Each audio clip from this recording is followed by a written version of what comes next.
Hey guys, welcome back to Andy's Dinosaur Reviews. Today we're going to take a look at yet another PNSO figure, and as you can see right here, you have a very beautiful image of said species on the front of this box, and it is Paulwin the Dakosaurus. So this is another of the newer PNSO releases, and it's one that I was also very excited about, like I am with every PNSO release, because they always release such beautiful, obscure species in model form. So I continuously am always excited for anything coming from PNSO.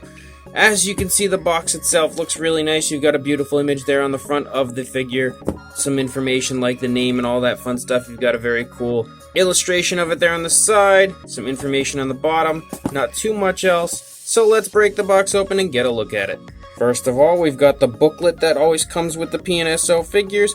I absolutely love that PNSO includes these. I say this every single time because it is an absolute gem of a booklet continuously. And then you open it up, you've got an image up here of the Dakosaurus. Again, that illustration down there. And then you've got all sorts of information, as well as information on the Dakosaurus, as well as information on PNSO up here on the top.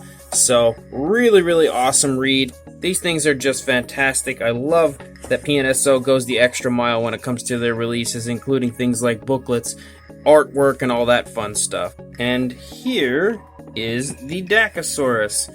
And again, as always, at first glance, it looks really cool. It's in quite the twisted up and bent pose here, so it definitely has a very strong action feel to it. It's obviously in mid-turn. It looks as though maybe it spotted something that it wants to eat, and it's now making a quick right turn to go get said item. But it does look really cool here at first glance.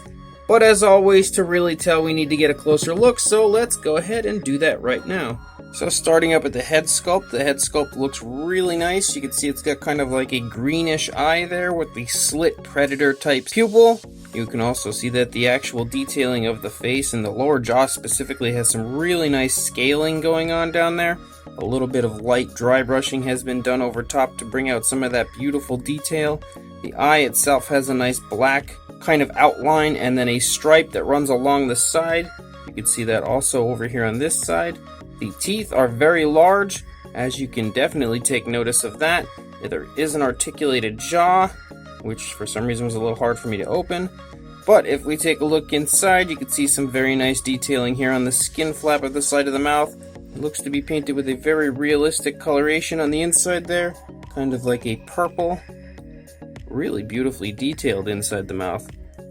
It's a little hard to get in there and really take note of it. Wow, look at that. That's actually really incredible. The sculpt and detail on the inside of the mouth, and you can see there's actually different tones of color in there, along with a really nice gloss that makes it shine and beautifully glisten in the light very realistically. The teeth appear to be painted pretty nicely down here. It almost looks like there's not too much as far as the whitish coloration, but up here there's definitely a good bit of the whitish coloration, but it kind of looks like maybe in certain areas, like right here, you can see it ran up onto the jaw. I don't know if that's just it being a little bit sloppily painted or if that was done on purpose, because you don't really see it too much over here, but it kind of gives it a cool appearance if that's the idea that they were going for by having like a little color variation here on the upper part of the jaw, but I'm not really sure. It's hard to tell if that was just a little bit of sloppiness up here on the teeth running up onto the top of the jaw here, the upper jaw, or if that was done on purpose. I'm not entirely sure. Either way though, it really does look good regardless, no matter what side you look at it from. I definitely really quite like it. You can see that it's a nice brownish coloration, and there are quite a few variations of that brown included, so it does have a very realistic appearance as far as skin tone goes. Really beautifully painted.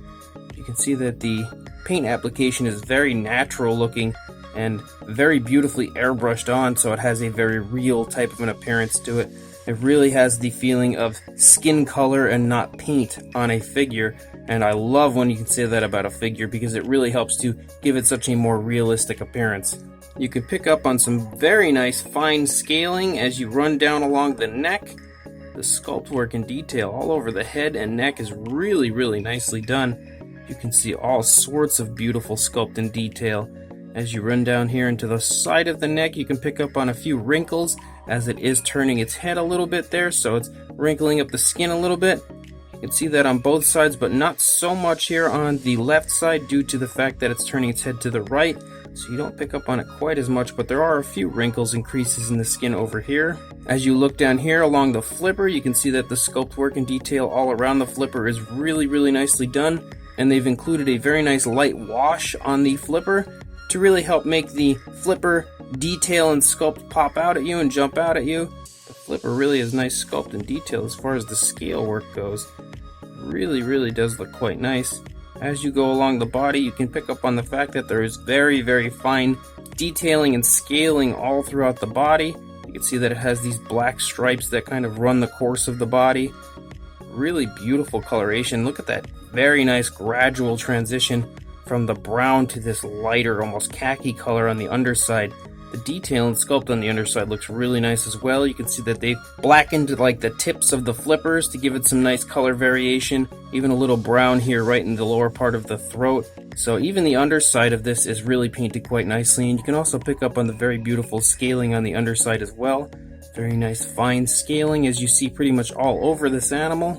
Then as you come back here into the rear flipper, you can really see how nicely done the detail and sculpt is as far as the scaling of this flipper, and pick up on the fact that there is that nice light wash again back here. Even the underside really looks nice. Beautifully sculpted all over the place, really. There is even a cloaca back here, which is really cool to see. And then you can come out the length of the tail, and you can see that it has a really nice, very strong curve to it, as it's obviously in a very strong turn at this point in time. So the tail is really heavily bent, but it does look really nice. Even the detail here out on the tip of the tail looks fantastic, and I love the coloration of this. I think this brownish coloration looks beautiful, and not something that you see more often than not on a marine reptile, and the fact that it has the lighter coloration on the underside really helps to give it that true bit of realism that you would expect to see on a marine reptile. So it really looks beautiful as far as the paint application. And then if we take a look at this side again, you can see that this very nice scaling is all over the place up here in the neck, but then it tapers off to a very light scaling that you really have to get close to pick up on. But it looks really beautiful, and that scaling runs the course of the body everywhere, even all the way onto the underside. You can really pick up on just how beautiful that is. And then here's the rear flipper on this side. Again, you can see the very nice light wash and the beautiful scaling they've included there. Lots of creases, and really showing the movement right here when it comes to the tail being in such a strong bent position. You can really pick up on that here with all these creases in the skin. And then again, we run out to the length of this very nice, very curved tail. The sculpt of this is really cool looking, and is in such a dynamic pose that it really helps to give it a very cool, striking appearance. Something that really makes you take note of just how incredibly cool looking this Dakosaurus is. So as far as a size goes on the Dakosaurus, it's really kind of tough to give you a good size because it's bent so strongly. So you're looking from the tail to the head at about 4¼ inches or about 11 centimeters. If the tail was actually stretched out, clearly it would be a much longer length, but because it's bent in that position, it's really tough to give you a good length on it. If we look at it from the curve in the tail, you're looking at about 4½ inches or about 11½ centimeters, somewhere in that range. There's not really much for a height, obviously being a marine animal here, a marine reptile, but you'll see it come in at the highest point at about 2¼ inches or about 5½ centimeters. For a size comparison, there is the Papo T-Rex, and you can definitely see that it's a fairly small figure, but I would rate it in PNSO's middle figure range, somewhere in the range of the Stegosaurus and the Uranosaurus that we had previously looked at, the newer Megalodon, things like that. It's definitely one of those sized figures. It's not in 1/35th scale or anything like that,